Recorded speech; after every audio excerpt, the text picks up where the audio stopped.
His government.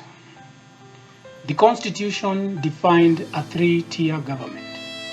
Isaiah foretold long before he left the firmament, at a point when our story looked fatally permanent. On budget day, Angel Gabriel presented the plan to a lowly citizen who couldn't easily discern. Heaven's blueprint relied on this unknown woman. Hard economic times on earth needed a census. Enumerators did not go house to house for answers. This was a different way for the state to get the numbers. The night, three arms of government assembled: a star, a sun, a song. Earthly regimes they startled. For a moment, the Roman Empire nearly toppled. They had to find a way to stop and silence the insurgents by sending foreign spies to gather intelligence, with a command to return and make full divulgence. Factions were born from Bethlehem's new nation. Team Tangatanga, branded weak to fight Roman occupation. Team Kieleweke, too compromised to see human oppression. So citizens were hoping for a building of bridges initiative. Unite the two factions, help rid parochial politics divisive.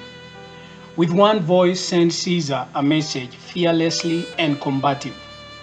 But the king's soldiers were unsuited for that kind of brand of politics. Give to Caesar went against the overtaxed prevailing dynamics.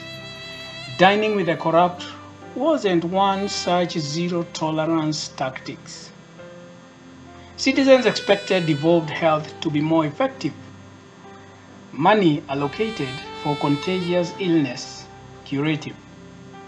Healing without medicine, however, was quite explosive. He chose a cabinet that would fail legislative vetting. Most were unschooled, with only experience in fish harvesting. This boys' club broke the third gender rule, very upsetting. At the synagogue, State of the Nation address was dramatic. Freedom to the captives wowed the optimistic and the pessimistic. No human is limited by religion made the Samaritan woman ecstatic. A person is a person no matter how small, validated the poor widow. In his own bedroom, the carpenter's son teaching caused a row. Eat my flesh and drink my blood, a cuisine too difficult to swallow. Master planner seemed to have no plan for his official residence. How could such a homeless man command any influence? A situation that led to fish and loaf eaters' indifference. Was he just another Babu of Loliondo, peasant healer, happy to touch, smear, and speak to the infirm traveler? But nothing near the quality of citizens longed for a ruler. Perhaps they pinned their hopes too high. Maybe wait for the next election. Like Dida, maybe he was just another one-hit campaign sensation. The status quo confirmed pre-election promises had no action. Earthly government tracked him down and made arrest. In court of public opinion, he had been a person of interest, not for his good deeds, but for his supposedly religious tempest. Son of God, a king, the budget head of heavenly restoration, became a recurrent expenditure item of earthly budget absorption at the DCI, prosecution, and courts of law, and to his final execution. His seat of power was publicly displayed at the cross, a nominal sign to his followers of the severity of their loss. For 3 hours, however, they witnessed who truly was the boss. However, this was no contest over the earthly political dynasties.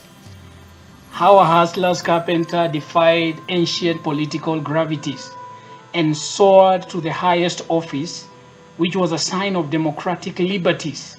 Instead, it was a battle of powers that were beyond the vote. Citizens' chances of admission to this state were utterly remote. For 3 days, this homeless, stateless man, dark forces, he smote. When he rose again, captives were no longer incarcerated. Citizens' access to Huduma number was no longer restricted. By building upward bridges, horizontally he made us integrated. He hasn't invited us to punguza the mizigo in our inmost. Instead, he wants us to cast our burdens, for we are lost, to transform our hearts and make us his witnesses to the uttermost. His government. Merry Christmas.